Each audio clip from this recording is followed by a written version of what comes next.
মই মচুৰ দাইল ভাবিছোঁ কেইটামান বৰা বনাম তো আপোনালোকক দেখুৱাম।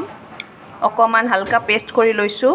ইয়াতে দি দিছোঁ মই নিমখ আৰু কেঁচা জলকীয়া এটা আৰু অকণমান হালধি। বাছ কেইটামান বৰা ভাজিম।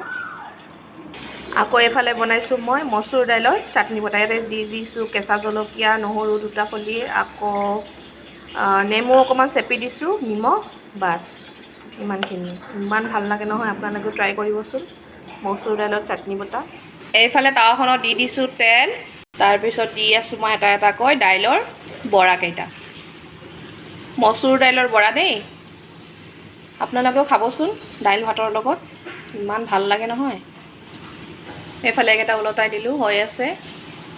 এয়া মোৰ দাইলৰ বৰা বনি আছে। এইফালে এইকেইটা খাম মই দাইল ভাতৰ লগত।